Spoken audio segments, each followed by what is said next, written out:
O retorno de Marc Marquez às vitórias nesta temporada de 2021 da MotoGP marca certamente uma das histórias de superação mais belas do esporte. O espanhol, após 3 operações no braço e muitos meses de dúvidas, não só voltou a competir como a vencer após um pesadelo que durou quase um ano por diversos fatores, incluindo intransigência do piloto e negligência médica. Entretanto, sua façanha faz lembrar outras belas e marcantes protagonizadas em outras épocas do Mundial de Moto Velocidade. Pilotos que após grandes contusões voltaram a correr, a ganhar e até a ser campeões. Falaremos de 8 delas aqui no Full Gas Podcast.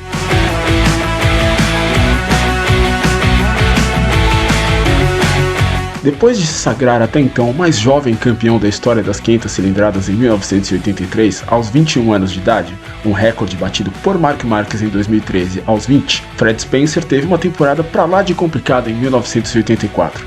Ele se contundiu seriamente nada menos que 3 vezes.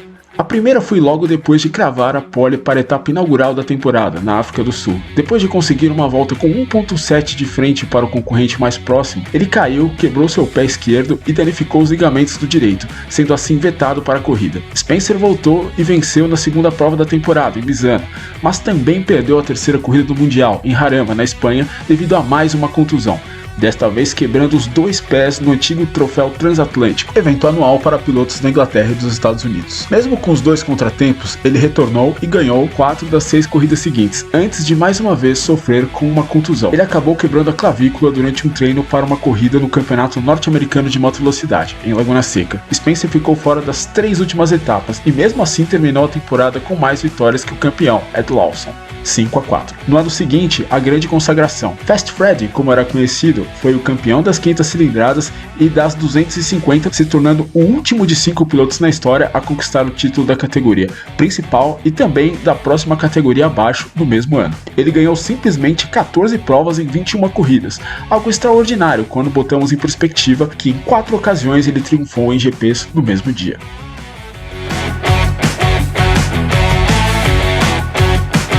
Em 1992, Michael Durham parecia estar rumando para seu primeiro título mundial na MotoGP. Com 5 vitórias nas 7 provas disputadas até o GP da Holanda, ele tinha uma vantagem de 53 pontos para Kevin Schwantz e 65 para Wayne Rainey. Porém, sua sorte começou a virar no clássico autódromo de Assen.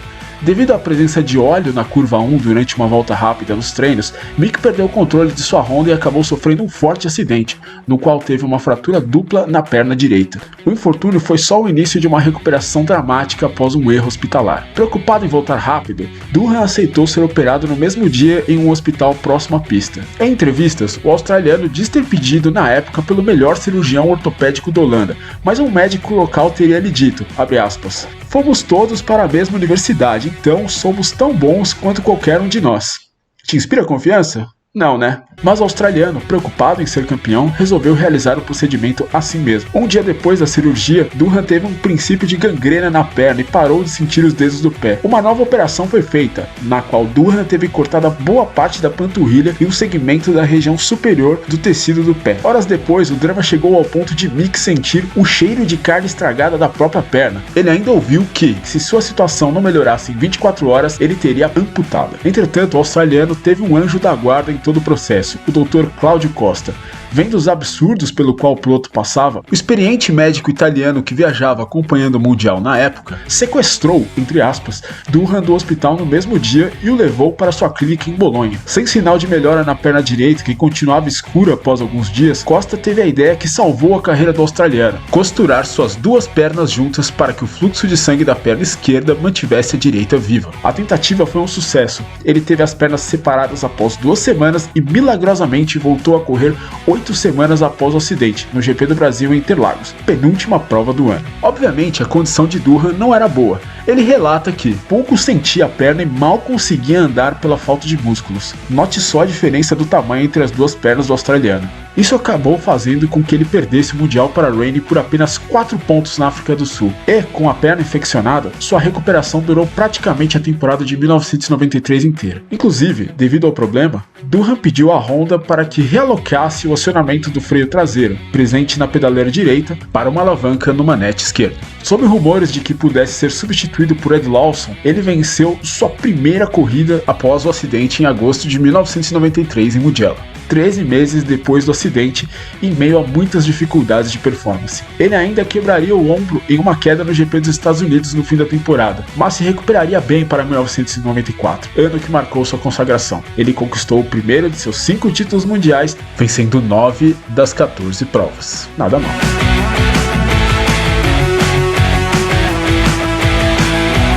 Depois de passar da Honda para a Yamaha na temporada de 1994, o promissor e jovem australiano Darrell Beach vivia um período péssimo no time comandado pelo ex-tricampeão mundial das 500 cilindradas, Kenny Roberts. Nem ele nem seu companheiro de equipe Luca Cadalora estavam se adaptando bem à YZR 500, que havia sido talhada para se adequar ao estilo de pilotagem único de Wayne Rainey. Eu acho que eu já vi isso em algum lugar. Enfim, de maneira bastante triste, Rainey no ano anterior havia ficado paraplégico após um acidente durante o Grande Prêmio da Itália. Desta maneira, o time precisava deixar a moto mais ao gosto de seus pilotos. Beach de longe tinha mais dificuldades que Cadalora, com resultados ruins e várias quedas, mas nenhuma como a que teve na 9ª etapa da temporada, na França. Durante um treino logo após sair dos boxes, ele acabou sofrendo um high side. Por azar, ele caiu com a ponta da bota esquerda entre a corrente e a coroa da roda traseira e perdeu todos os 5 dedos do pé. Beach lembra que a cena foi tão feia que um fiscal chegou a desmaiar ao ver o estado de seu pé no local. Anos depois, membros da equipe admitiram que por um erro não haviam ligado os cobertores térmicos dos pneus antes do australiano sair à pista. Mesmo com o acidente, ele retornou às corridas 3 provas depois, encerrou seu contrato com a Yamaha e foi levado a Suzuki por força de seu amigo Kevin Schwantz, que persuadiu o chefe do time na época, Gary Taylor, a contratá-lo para 1995. A aposta foi correta, com Beach conseguindo liderar boa parte do Mundial daquele ano após 2 vitórias e mais 7 pódios nas 13 provas disputadas. Mesmo com a contusão permanente, que ele faz questão de anunciar periodicamente para seus seguidores nas mídias sociais até hoje, ele terminou como vice do compatriota Michael Durham.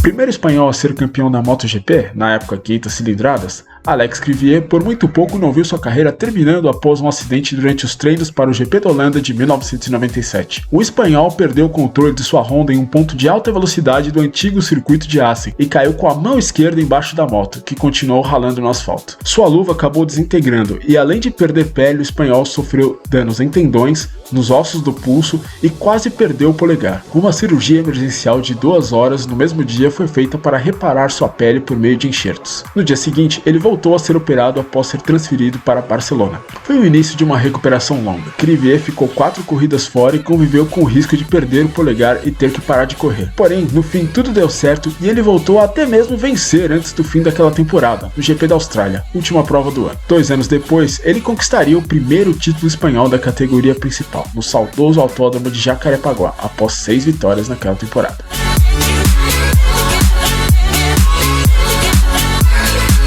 Infelizmente, falar da carreira de Dani Pedrosa é falar também de acidentes que resultaram em inúmeras contusões. Por outro lado, o espanhol também deu várias voltas por cima na carreira, que de maneira triste acabou não sendo coroada com um título na MotoGP. Falaremos aqui de sua primeira grande superação. Após conquistar o título da 125 em 2003 por antecipação no GP da Malásia, Dani foi para a Austrália na semana seguinte disputar a penúltima etapa do Mundial. Lá, acabou sofrendo um forte acidente ainda na sexta-feira. De ida para as 250 na temporada seguinte, o piloto quebrou os 2 tornozelos e não pôde mais andar de moto até o fim de fevereiro de 2004, afetando assim bastante sua pré-temporada para o campeonato da classe intermediária. Dani perdeu a maior parte dos testes devido à recuperação, que durou mais de 5 meses. Porém, mesmo subindo para uma categoria diferente, o espanhol mostrou o grande talento que tinha logo em sua primeira prova. Muitas pessoas lembram do GP da África do Sul de 2004 pela vitória de Valentino Rossi em sua primeira corrida pela Yamaha, em um duelo memorável com Max Biaggi. Mas Pedrosa também teve uma atuação heróica naquele dia, saindo de 4º no grid e derrotando Randy Depunier, na época em seu 4º ano nas 250, pela vitória na última curva em sua estreia na categoria intermediária. Uma conquista histórica. Ele ainda venceu mais 6 corridas e foi o campeão das 250 naquele ano, conseguindo repetir o fato em 2005 antes de subir para a MotoGP um ano depois.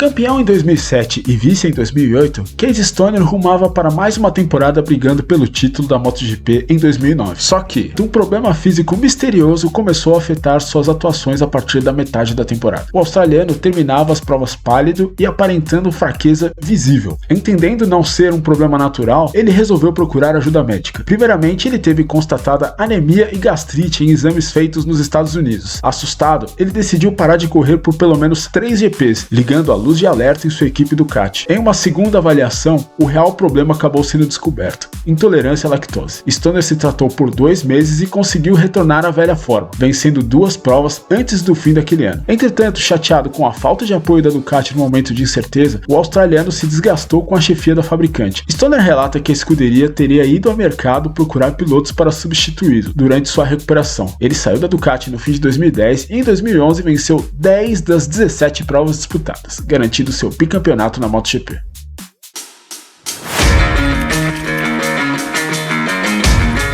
Vivendo uma temporada de altos e baixos em 2011, Jorge Lorenzo teve um dos maiores sustos de sua carreira durante o warm-up para o Grande Prêmio da Austrália. Ele acabou sofrendo um high-side de sua Yamaha e caiu com a mão esquerda embaixo da moto. O acidente rendeu uma contusão no dedo médio e a amputação instantânea da ponta de seu dedo anelar. A cena horrível, vista ao vivo por todo o mundo, parecia poder marcar para sempre a carreira do espanhol. No mesmo dia, em uma operação, o piloto recebeu enxertos de pele em ambos os dedos. Obviamente, o dedo anelar precisou de cuidados maiores. Lorenzo precisou ter o tendão extensor, responsável por esticar o dedo em linha reta, reconectado ao osso da ponta do dedo, ou melhor, reconectado à parte desse osso que o espanhol não perdeu no acidente. Com a recuperação lenta, ele não pôde retornar à ação ainda em 2011, mas confirmou o vice-campeonato. Em 2012, no entanto, tudo voltou a ser como era antes. Lorenzo começou a temporada sendo pole e vencendo o GP do Qatar, primeira corrida que fez após o acidente. Ali ele iniciava sua caminhada para aquele que seria seu segundo título na MotoGP.